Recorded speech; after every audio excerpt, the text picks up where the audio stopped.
Nahmaduhu wa nusalli wa nusallimu ala rasulihil karim, amma ba'du. Saudara-saudara sekalian, pada pagi ini saya ingin menyampaikan mengenai gerakan tasawuf yang tidak hanya sebagai gerakan purifikasi ajaran Islam, tetapi juga sebagai gerakan membebaskan negeri, bangsa serta kaumnya dari penjajahan barat, terutama gerakan tasawuf Naqsabandi yang cukup luas pengaruhnya. Gerakan tasawuf ini tampil memimpin gerakan perlawanan terhadap penguasa otoriter dan penjajah barat. Saudara-saudara sekalian, gerakan tasawuf oleh sebagian sejarawan dinilai seperti tidak memiliki organisasi. Tidakkah makna organisasi sebagai gerakan kerjasama antar organ atau anggota untuk menyukseskan tercapainya tujuan bersama? Saudara-saudara sekalian, kriteria tersebut terdapat pula dalam kehidupan jamaah tasawuf dengan gerakannya. Hanya saja jamaah ini tidak menggunakan istilah ketua, sekretaris, dan bendahara. Namun ketiga hal ini ada. Saudara-saudara sekalian, yang pertama saya ingin sebutkan di Sudan, Muhammad Ahmad 1840 sampai 1845 Masehi berjuang membebaskan rakyat dan negara Sudan dari penindasan The Christian Infidels, kafir Kristen Inggris, serta mengembalikan kejayaan Islam. Demikian penuturan Rafiq Zakaria dalam Struggle Within Islam 1988. Kemudian yang kedua di Libya, Muhammad Ali As-Sanusi, yaitu 1202 sampai 1276 Hijriah, 1787 sampai 1859 Masehi, melawan imperialis Prancis. Pusat aktivitas dakwahnya di tengah gurun Sahara yang berjarak ratusan kilometer dari kota. Namun ia mampu mengomando dan melancarkan perlawanan di sepanjang pantai utara Afrika. Kemudian yang ketiga di Somalia, Muhammad Abdullah Hasan tahun 1920 Masehi, dari tahun 1863 sampai 1920, dikenal sebagai mata anak panah gerakan pengusiran imperialis Inggris.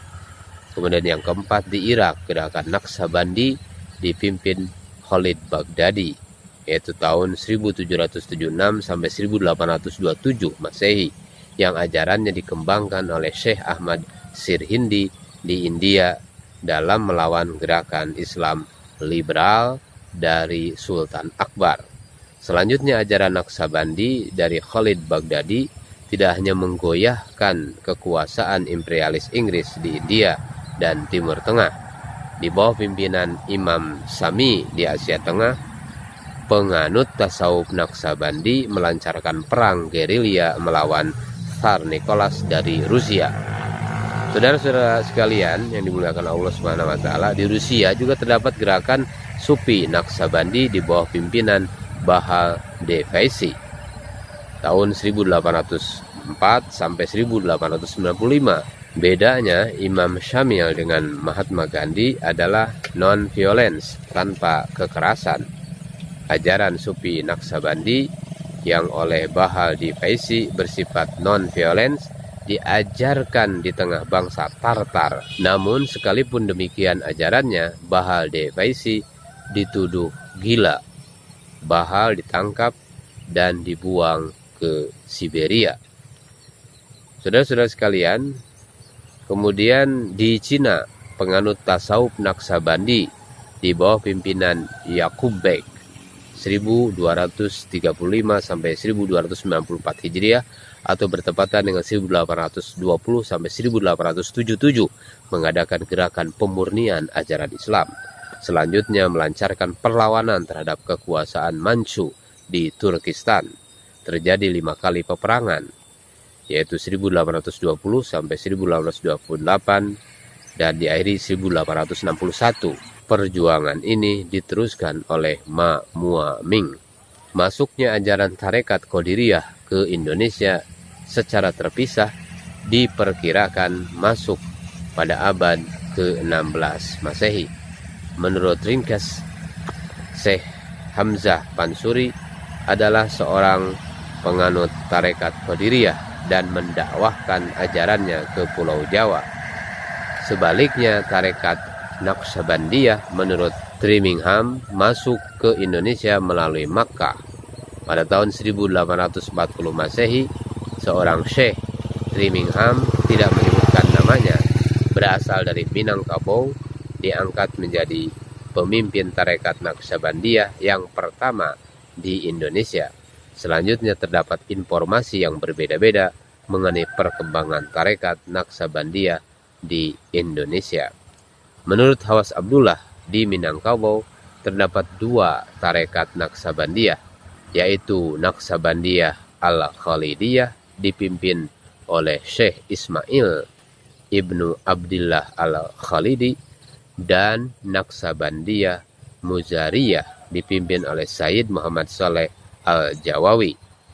Saudara-saudara sekalian, di Pulau Jawa pada abad ke-19 Masehi, menurut Profesor Dr. Sartono Kartodirjo, tarekat Naqsabandiyah mempunyai pengikut yang lebih tersebar dibandingkan tarekat Qadiriyah dan Syatariyah. Tarekat Qadiriyah Naqsabandiyah diperkirakan menyebar ke Nusantara Indonesia pada abad ke-19 Masehi bersamaan dengan kembalinya murid-murid Syekh Ahmad Khatib Al-Sambasi ke Indonesia. Murid-muridnya itu adalah Syekh Muhammad Sa'ad Indonesia, Syekh Nuruddin Filipina, Syekh Abdul Karim Banten. Setelah Syekh Ahmad Khatib Al-Sambasi sebagai pendiri tarekat Qadiriyah Naqsabandiyah di Makkah wafat 1875 Masehi, Syekh Abdul Karim diangkat sebagai penggantinya di Mekah pada tahun 1293 Hijriah atau bertepatan dengan 1876 Masehi. Strategi Syekh Abdul Karim dalam pengembangan tarekat Qadiriyah Naqsabandiyah di Banten adalah dengan mendirikan pesantren Cilegon. Sistem pengembangan melalui pesantren lebih berhasil daripada sistem perseorangan. Saudara-saudara sekalian, waktu itu kondisi petani muslim sedang tertindas sistem tanam paksa, yaitu tahun 1245 sampai 1337 Hijriah atau bertepatan dengan 1830 sampai 1919. Mereka menantikan datangnya pemimpin yang berani membangkitkan perlawanan terhadap pemerintah kolonial Belanda dengan segenap aparat penindasnya. Ternyata Haji Wasjid, Tubagus Ismail, dan tokoh lainnya yang terbangkitkan oleh ajaran tarekat Qadiriyah Naqsabandiyah berani melancarkan perlawanan pada tahun 1888 Masehi.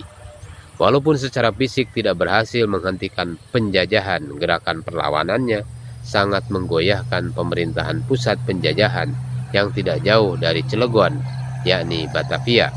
Para ulama dan santri pemberontak dapat saja ditangkap dan dijatuhi hukuman gantung hingga mati. Namun ajaran tarekat Qadiriyah Naqsabandiyah tetap hidup, bahkan mampu berkembang hingga melahirkan beberapa pesantren, Pagentongan di Bogor, Suryalaya di Tasikmalaya, Meranggen di Semarang, Rejoso dan Tebu Ireng di Jombang, Jawa Timur. Di antara pesantren tersebut, pesantren Suryalaya dikenal sebagai pesantren tarekat Qadiriyah Naqsabandiyah yang terbesar dan pengaruhnya meluas di Asia Tenggara seperti Singapura, Malaysia, dan Brunei Darussalam. Pesantren Suryalaya dibangun oleh Syekh Abdullah Mubarak Ibnu Nur Muhammad alias Abah Sepuh, yaitu tahun 1833 sampai 1956 Masehi. Pada 7 Rajab didirikannya tahun 1323 Hijriah atau bertepatan dengan 5 September 1905 di Godebag, Tasikmalaya. Pada umumnya nama pendiri tidak dikenal, hanya dipanggil dengan nama wilayah tempat domisili atau padepokan mengajarnya. Oleh karena itu Abah Sepuh juga dikenal dengan Mama Godebag. Abah Sepuh berguru kepada Syekh Ahmad Tolhah dari Cirebon yang berguru kepada Syekh Abdul Karim di Makkah. Setelah Abah Sepuh wafat 11 Jumadil Akhir 1375 Rabu Wage 25 Januari 1956, kepemimpinan pesantren Suryalaya dilanjutkan oleh Syekh A. Sohibul Wafa Tajul Arifin yang dikenal sebagai Abah Anom. Di bawah kepemimpinan Abah Anom, pesantren Suryalaya meluas pengaruhnya hingga di beberapa negara ASEAN. Imperialis Barat memahami segenap gerakan Mahdi atau tasawuf. Di dalamnya terdapat perbedaan ajaran. Dieksploitasilah dengan mempertajam perbedaannya sehingga terjadi konflik. Kaum Mahdi di Sudan dipertentangkan dengan gerakan Mahdi di Libya. Demikian pula terjadi friksi internal antar penganut tasawuf. Tidak dapat dihindarkan benturan pemahaman antara kaum Sufi dengan penganut Wahabisme. Digoncangkan pula sendi-sendi kedamaian hingga terjadi benturan antara Syiah dengan Sunni. Ditumbuhkan pula oleh penjajah Inggris aliran dan organisasi baru dengan nama seperti Islam, seperti Ahmadiyah. Saudara-saudara sekalian, perlu diperhatikan setelah Pakistan di bawah Presiden Ziaul Haq, Ahmadiyah dinyatakan sebagai aliran sesat. Dilarang pula menggunakan nama organisasinya dengan nama Islam dan tempat ibadahnya dengan nama masjid. Pertentangan tersebut diciptakan guna membelokkan gerakan perlawanan terhadap penjajah Barat. Terjadilah benturan antar kekuatan Islam sendiri. Demikian pula di Nusantara Indonesia, dialihkanlah semangat kebangkitan nasionalnya, dibelokkan menjadi gerakan berdebat masalah buruh.